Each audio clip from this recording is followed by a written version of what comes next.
안녕하세요. 오늘은 생명의 가장 깊은 비밀을 파헤치는 정말 엄청난 기술에 대한 이야기를 한번 시작해 볼까 합니다. 바로 우리 몸속 분자들이 움직이는 그 모습을 말 그대로 직접 볼 수 있게 만든 혁명적인 기술이죠. 이게 원래는 불가능하다고 여겨졌거든요. 이 꿈이 어떻게 현실이 되었는지 그 놀라운 여정을 저와 함께 따라가 보시죠. 이 이야기의 시작은요, 2017년 노벨 화학상 시상식으로 거슬러 올라갑니다. 스톡홀름 콘서트홀에 아름다운 음악이 울려 퍼지고 있었죠. 바로 이 한 문장이 지금부터 우리가 탐험할 아주 작은 세계로 들어가는 뭐랄까 감각적인 입구가 되어줄 겁니다.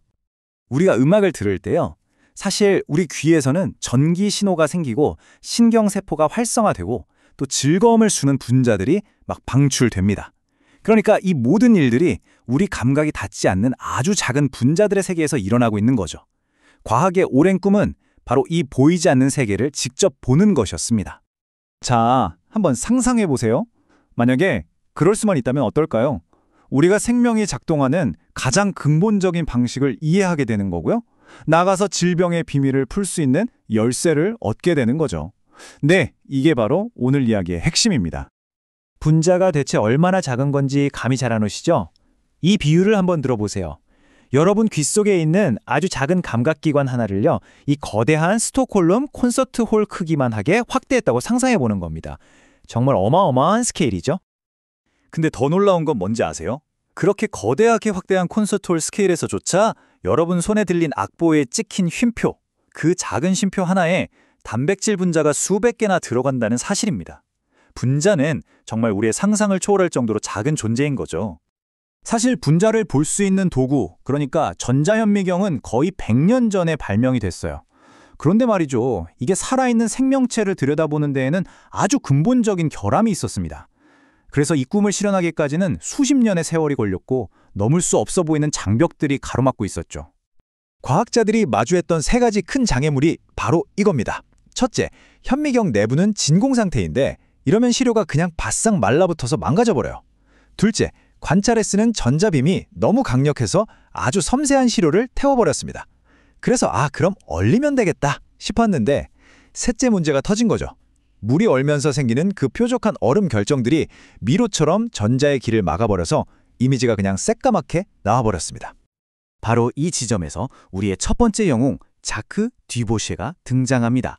그는 다른 과학자들이 이건 안 된다, 불가능하다고 여겼던 바로 이 물의 문제를 해결하기로 마음먹습니다. 근데 정말 흥미로운 점은 그의 동기가 어떤 실용적인 목표가 아니었다는 거예요. 그냥 순수한 과학적 호기심. 그걸로 불가능에 도전한 겁니다. 아니, 도대체 이런 연구 제안서는 어떻게 썼을까요? 누가 기꺼이 이런 연구에 자금을 지원했을까요? 그리고 그가 이걸 해냅니다.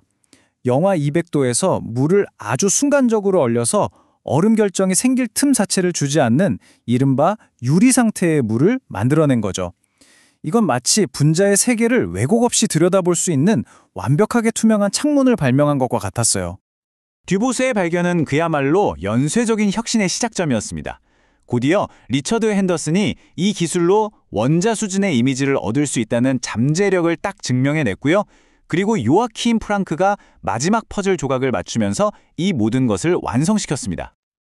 자, 이제 마지막 퍼즐 조각에 집중해보죠. 디보시에가 만든 창문을 통해 본 분자의 이미지는 사실 극도로 희미했습니다. 거의 속삭임 같은 수준이었죠. 요아킴 프랑크는 이 희미한 신호들 속에서 의미를 찾아내는 방법을 개발해야만 했습니다. 이 비유가 프랑크가 마주한 도전이 얼마나 어려웠는지를 정말 아름답게 설명해주는 것 같아요. 그는 사실상 어둠 속에서 거의 보이지도 않는 그림자들을 찾아내야 했던 겁니다. 그의 방법은 정말 천재적이었습니다. 일단 첫 번째, 수천 개의 희미한 분자 그림자를 다 찾아내요. 그런 다음에 컴퓨터 알고리즘을 이용해서 각 그림자가 어떤 방향을 보고 있는지 분석하고요. 마지막으로 이 모든 데이터를 합쳐서 하나의 선명하고 상세한 3D 모델로 다시 만들어내는 거죠. 이 모든 걸 완성하는데 무려 10년이 넘게 걸렸다고 합니다. 드디어 불가능해 보였던 그 꿈이 현실이 되는 순간입니다. 수천 개의 희미한 그림자들이 모여서 생명의 기계들이 실제로 어떻게 생겼는지를 보여주는 선명한 3D 현실로 재탄생한 것이죠. 이 세 과학자가 해낸 건 단순히 똑똑한 기술 하나를 개발한 게 아니었어요. 이건 그보다 훨씬 더 큰 의미가 있습니다. 생명 자체를 바라보는 우리의 관점을 근본적으로 바꾼 조용하지만 정말 거대한 혁명이었습니다. 우리가 혁명이라고 하면 보통 좀 파괴적이고 그런 걸 떠올리잖아요. 그런데 과학에서의 혁명은 좀 다릅니다. 그건 파괴가 아니라 창조고요. 국경을 넘어서는 협력으로 이루어집니다. 그리고 그 결과는 특정 집단이 아니라 우리 인류 전체에게 혜택을 주죠. 이 모든 과정 당연히 쉽지 않았겠죠. 이 한마디가 모든 걸 말해주는 것 같아요. 우리가 지금 기적이라고 부르는 이 엄청난 성과는 수십 년에 걸친 끈질기고 정말 끔찍할 정도의 노력, 그 결과물인 겁니다. 자, 이제 우리 손에는 생명의 설계도를 원자 수준에서 들여다볼 수 있는 새로운 눈이 생긴 겁니다.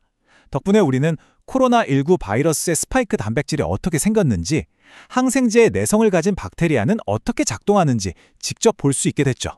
이 새로운 창을 통해 과연 인류는 또 어떤 미스터리를 해결하게 될까요? 그 무한한 가능성을 생각하며 오늘 설명을 마칩니다.